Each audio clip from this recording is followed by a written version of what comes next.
Flight 93 اپنے مقرر وقت سے 40 منٹ لیٹ تھی اور یونائٹڈ ایئر لائنز کا Boeing 757 new York international airport کے رن وے پر کھڑا اپنے ٹیک آف کا انتظار کر رہا تھا۔ فرسٹ کلاس کی 6 قطاروں میں 4 ارب نژاد شہری بیٹھے تھے جن کے پاس صرف ون وے ٹکٹ تھا، یعنی انہوں نے واپسی کا ٹکٹ نہیں خریدا تھا۔ انہوں نے ایک رات قبل عربی میں تحریر کردہ ایک دستاویز کا مطالعہ کیا تھا جس میں انہیں ہدایت کی گئی تھی کہ وہ اپنے آپ کو تمام فطروں سے دور رکھیں، خود کو جدوجہد کے لیے تیار کریں اور اللہ کی راہ میں جان دینے کے اپنے عہد کو یاد رکھیں۔ مصنف ٹام میک ملن اپنی کتاب flight 93 the story of the aftermath and the legacy of American courage میں لکھتے ہیں کہ اتنی باریک بینی سے اس منصوبے پر تیاری کے باوجود القاعدہ نے اس امکان پر غور نہیں کیا تھا کہ پرواز میں تاخیر بھی ہو سکتی ہے۔ یہ افراد جس منصوبے پر عمل پیرا تھے وہ سب سے پہلے 1996 میں افغانستان کے پہاڑوں میں بنایا گیا تھا اور اگلے کئی برسوں میں اس میں مختلف قسم کی تبدیلیاں کی گئی تھیں۔ ہائی جیکنگ کے لیے جن 4 پروازوں کا انتخاب کیا گیا تھا وہ سب اس صبح 7:45 اور 8:10 کے درمیان ٹیک آف کرنے والی تھیں۔ یہ بھی طے پایا تھا کہ جہاز کے ٹیک آف کے 15 منٹ بعد ہی ہائی جیکنگ شروع ہو جائے گی۔ اگر سب کچھ منصوبے کے مطابق اور وقت پر ہوتا تو چاروں طیارے ایک ایک کر کے بڑی بڑی عمارتوں سے ٹکرا جاتے اور امریکی سیاستدانوں اور عسکری قیادت کو سوچنے کا وقت بھی نہ ملتا۔ نیشنل ٹرانسپورٹیشن سیفٹی بورڈ کے ریکارڈ کے مطابق ٹھیک صبح 8:41 پر ایئر ٹریفک کنٹرولر نے فلائٹ 93 کے کیپٹن جیکسن ڈال اور فرسٹ آفیسر لیروئے ہومر کو بتایا کہ وہ رن وے 4 سے ٹیک آف کر سکتے ہیں۔ 1 منٹ بعد فرسٹ کلاس میں اپنی سیٹوں پر بیٹھے عرب نژاد زیاد الجراح، احمد غزنوی، احمد نیمی اور سعید الغامدی نے اپنے آپ کو مشن کے لیے تیار کیا۔ تاریخ ہے 11 ستمبر 2001 اور دن تھا منگل کا۔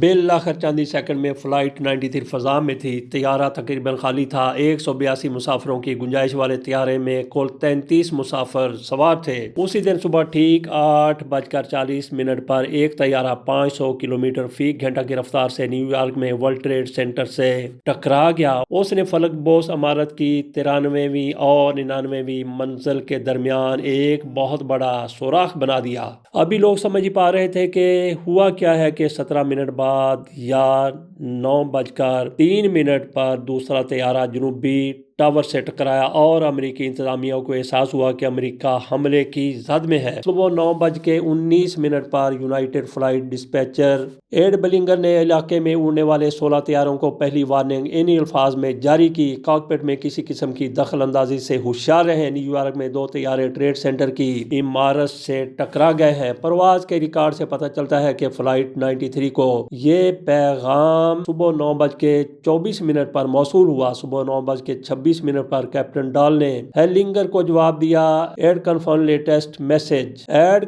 Latest message. ٹھیک 2 منٹ بعد یعنی 9:28 پر فلائٹ 93 کے کاکپٹ کے دروازے کے باہر ایک شور سنائی دیا جس کی آواز ایئر ٹریفک کنٹرولر نے بھی سنی۔ فلائٹ 93 میں موجود اور سروں پر سرخ سکارف پہنے چاروں ہائی جیکر تیزی سے اپنی نشستوں سے اٹھ گئے۔ وہ 9:28 پر کاکپٹ میں داخل ہوئے۔ اس کا سب سے بڑا ثبوت یہ ہے کہ اس لمحے جہاز 30 سیکنڈ کے مختصر وقت میں 680 فٹ تک کی بلندی کھو بیٹھا۔ اسی وقت کلیولینڈ کے ایئر ٹریفک کنٹرولر نے سنا: mayday, get out of here, یہاں سے نکل جاؤ۔ 30 سیکنڈ بعد یہ جملہ 3 بار سنا گیا: یہاں سے نکل جاؤ۔ پس منظر میں جدوجہد کی مدھم آوازیں بھی سنائی دے رہی تھیں۔ یہ ممکن ہے کہ ڈال یا ہومر نے دانستہ طور پر مائکرو فون کا بٹن دبا رکھا ہو تاکہ ایئر ٹریفک کنٹرول روم میں موجود لوگ یہ سن سکیں کہ طیارے کے کاکپٹ میں کیا ہو رہا ہے۔ میچل زوکوف اپنی کتاب fall and rise the story of 9/11 میں لکھتے ہیں کہ اگلے 90 سیکنڈز میں Cleveland air traffic controller John Werth نے طیارے سے رابطہ کرنے کی 7 کوششیں کی لیکن کوئی جواب نہیں ملا۔ کچھ دیر بعد انہیں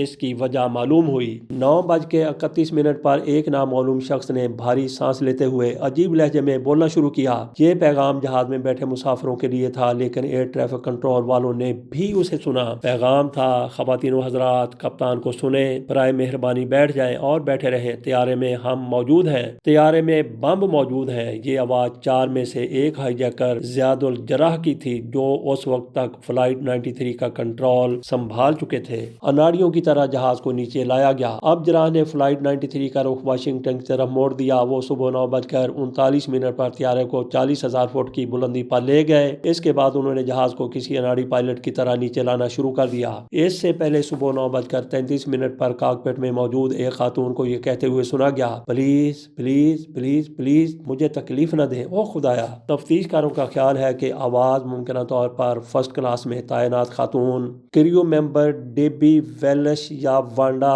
گرین کی تھی۔ 9/11 حملوں سے متعلق یہی کہا جاتا ہے کہ اس حملے میں چاروں جہازوں پر قبضے یا ہائی جیکنگ کے لیے پہلے جہاز کے عملے میں شامل خواتین پر تشدد کیا گیا۔ 9:35 پر ایک خاتون کی آواز دوبارہ سنائی دی کہ میں مرنا نہیں چاہتی۔ ایک ہائی جیکر غالباً غامدی السید کی آواز سنائی دی، سب ٹھیک ہے، میں نے ختم کر دیا۔ یہ وہ لمحہ تھا جس کے بعد عملے نے ان خاتون رکن کی کوئی آواز نہیں سنی۔ عین ممکن ہے کہ انہیں قتل کر دیا گیا ہو۔ میں نے فضا سے زمین پر کام کر کے اپنے رشتہ داروں سے رابطہ کیا۔ 9:39 پر جراح نے ایک مرتبہ پھر اعلان کرنے کی کوشش کی۔ اس بار اس کی آواز پہلے سے زیادہ پر اعتماد تھی۔ جراح کی اس دوسری کوشش یعنی اس اعلان کو اس مرتبہ ایئر ٹریفک کنٹرولر نے بھی سنا۔ آپ سب سے پہلے اس وقت جہاز کا کپتان مخاطب ہے۔ آپ سب سے اس وقت جہاز کا کپتان مخاطب ہے اور میں یہ چاہتا ہوں کہ آپ سب اپنی اپنی نشستوں پر بیٹھے رہیں۔ ہمارے پاس اس جہاز پر بم ہے اور ہم واپس ایئرپورٹ کی جانب جا رہے ہیں۔ ہمارے کچھ مطالبات ہیں تو برائے مہربانی آپ خاموش رہیں۔ یونائیٹڈ ایئر لائنز کے طیارے میں موجود مسافروں اور عملے کو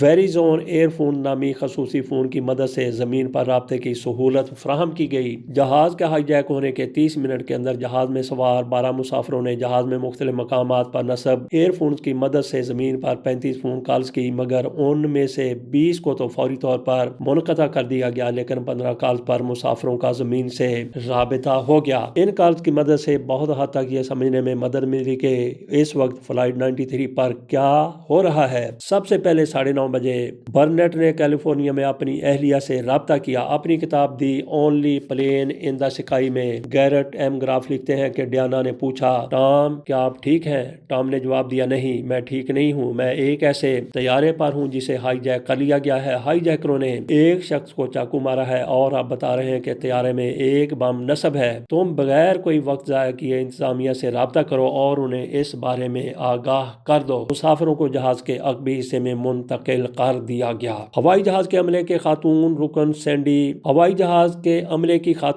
سینڈی برڈشا نے سب سے پہلے یونائیٹڈ ایئر لائنز کو اس بارے میں آگاہ کیا۔ 9:35 پر انہوں نے سان فرانسسکو کے مینٹیننس آفس میں 33ویں رو میں لگے فون سے مینیجر سے رابطہ کیا اور کہا کہ حملہ آوروں نے کاکپٹ پر قبضہ کر لیا ہے، باقی تمام مسافروں کو طیارے کے عقبی حصے میں لایا گیا ہے۔ سینڈی 6 منٹ تک لائن پر رہی۔ مینیجر کے مطابق ان کی آواز حیرت انگیز طور پر بہت پرسکون تھی۔ ٹام میک ملن لکھتے ہیں کہ اس دوران مارک بنگھم نے اپنی والدہ کو فون کیا، میں مارک بنگھم ہوں۔ وہ شاید اتنا دباؤ میں تھے کہ انہوں نے اپنا پورا نام لے لیا۔ انہوں نے کہا کہ میں آپ کو بتانا چاہتا ہوں کہ میں آپ سے بہت پیار کرتا ہوں۔ میں اس وقت سان فرانسسکو جانے والے ہوائی جہاز میں ہوں۔ 3 افراد نے طیارے کو ہائی جیک کر لیا ہے اور اب یہ جہاز اور ہم سب مسافر بھی انہی کے رحم و کرم پر ہیں۔ ان ہائی جیکروں کا کہنا ہے کہ ان کے پاس بم موجود ہے۔ مارک کی والدہ ایلس نے ان سے پوچھا، مارک وہ کون لوگ ہیں؟ مارک نے اس سوال کا جواب نہیں دیا لیکن کہا کہ آپ کو مجھ پر یقین کرنا چاہیے، میں جو بھی کہہ رہا ہوں بالکل درست ہے۔ طیاروں کو فوری طور پر لینڈ کرنے کو کہا گیا، تاہم دوسری جانب جیسے ہی کلیولینڈ ایئر ٹریفک نے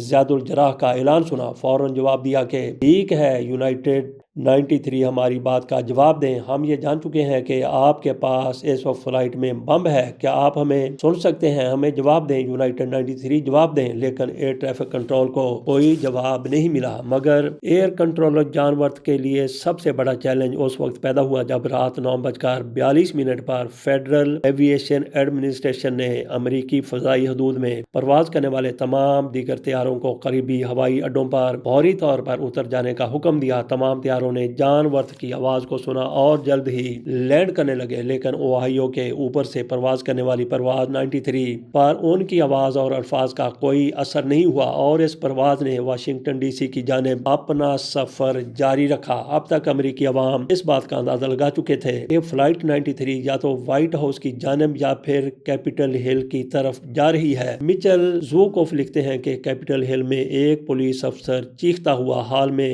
بھاگا، ایک طیارہ ہماری جانب آ رہا ہے، باہر نکلو، اس جگہ کو خالی کر دو۔ یہ سن کر خواتین بنا جوتوں کے ننگے پاؤں باہر کی طرف بھاگی، خطرے کی گھنٹیاں بجنے لگی، کانگریس کے کچھ ارکان درخت کے نیچے جمع ہونے لگے، مسلح پولیس افسران امریکی سینٹ کے رہنما کو سر جنگ کے دور میں بنائے جانے والے بنکروں میں لے گئے۔ مزاحمت کی منصوبہ بندی۔ اس دوران طیارہ 40,000 فٹ کی بلندی سے 20,000 فٹ کی نچائی تک آ چکا تھا۔ اس سے صاف ظاہر ہو رہا تھا کہ زیاد الجراح کو اسے اڑانے میں مشکل پیش آ رہی ہے۔ جراح 9/11 کے ہائی جیکروں میں واحد ایسے فرد تھے جن کے پاس کمرشل پائلٹ کا لائسنس نہیں تھا اور انہوں نے جہاز اڑانے کی تربیت میں دوسروں کے مقابلے میں کم وقت گزارا تھا۔ اس دوران مسافروں میں ہائی جیکروں کے خلاف مزاحمت کے لیے منصوبے بنائے جا رہے تھے۔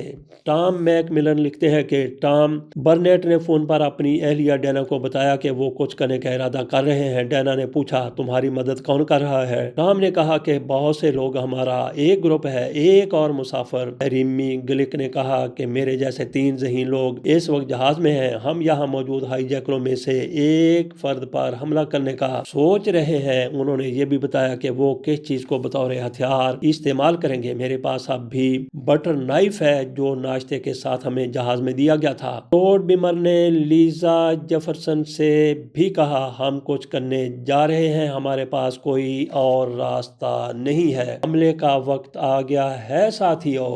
صبح 9:53 پر زیاد الجراح اور سعید الغامدی کو پہلی بار اس بات کا احساس ہوا کہ جہاز میں سوار مسافر بھی ان کے اس اقدام کے خلاف بغاوت پر اتر سکتے ہیں۔ کاکپٹ کے باہر کھڑے احمد الحزنوی اور احمد نامی نے انہیں بتایا تھا کہ کس طرح مسافر مسلسل فون کر رہے ہیں، آپس میں ایک دوسرے سے بات کر رہے ہیں اور ہمیں گھور رہے ہیں۔ جراح جانتے تھے کہ انہیں اپنے ہدف تک پہنچنے میں ابھی مزید آدھا گھنٹہ لگے گا۔ ہم میک ملن لکھتے ہیں کہ بغاوت کرنے والے تمام مسافر جہاز کے درمیانی حصے میں جمع تھے۔ فلائٹ اٹینڈنٹ سینڈی برڈشا جہاز کے عقبی یا پچھلے حصے میں پانی گرم کر رہی تھی تاکہ اسے ہائی جیکروں پر پھینکا جا سکے۔ کچھ تفتیش کاروں کا یہ بھی خیال ہے کہ کھانے کی ٹرالی کو کاکپٹ پر حملے کے دوران حملے کے لیے بھی استعمال کیے جانے کا منصوبہ بنایا گیا تھا۔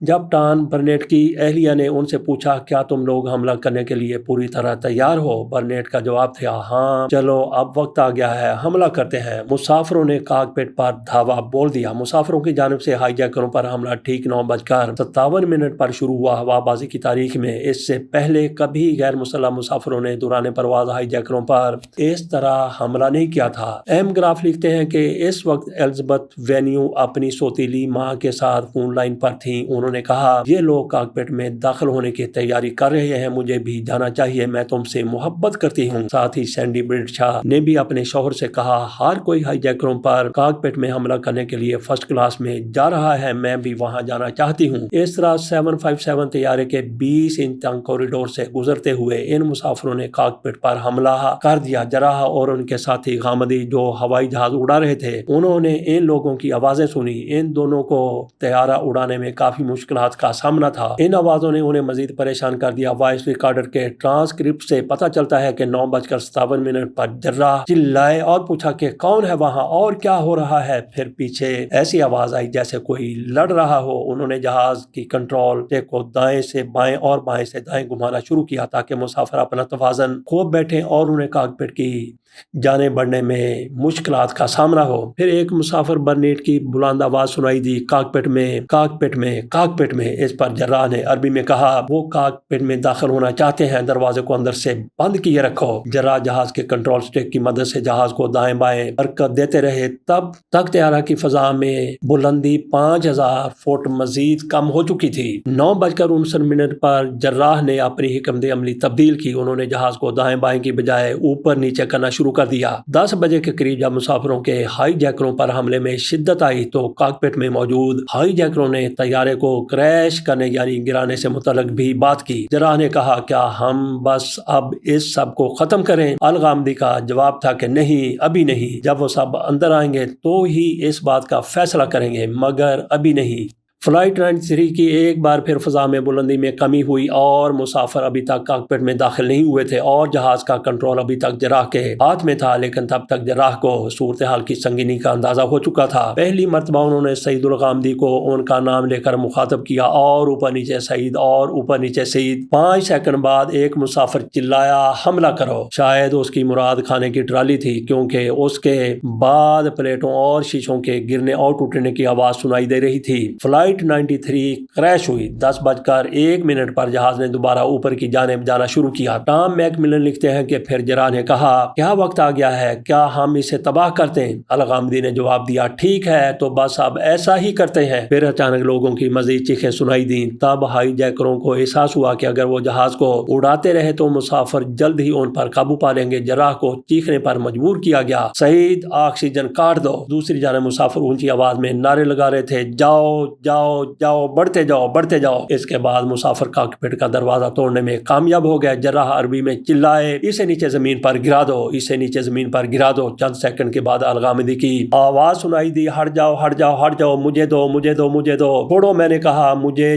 چھوڑ دو۔ اب تک مسافر کاکپٹ تک پہنچ چکے تھے اور انہوں نے جراح کو مارنا شروع کر دیا۔ غالباً الغامدی جہاز پر کنٹرول حاصل کرنے کی کوشش کر رہے تھے، تاہم اس وقت تک بہت دیر ہو چکی تھی۔ طیارہ پنسلوانیا کی سمرسیٹ کاؤنٹی میں گر کر تباہ ہوا تھا۔ 563 میل فی گھنٹہ کی رفتار سے اڑتے ہوئے بوئنگ 757 طیارے کی ناک 40 ڈگری کے زاویے سے بجلی کی تاریں توڑتے ہوئے زمین پر ٹکرا گئی۔ اس وقت اس کے اندر تقریباً 5000 گیلن جیٹ فیول بھرا ہوا تھا۔ جیسے ہی یہ زمین سے ٹکرایا طیارہ ٹکڑے ٹکڑے ہو گیا اور شعلوں کی لپیٹ میں آ گیا۔ اس وقت گھڑی پر 10:03 ہوئے تھے۔ امریکی دارالحکومت واشنگٹن ڈی سی ابھی وہاں سے 15 منٹ کی دوری پر تھا۔ اجازت دیجیے، اللہ حافظ۔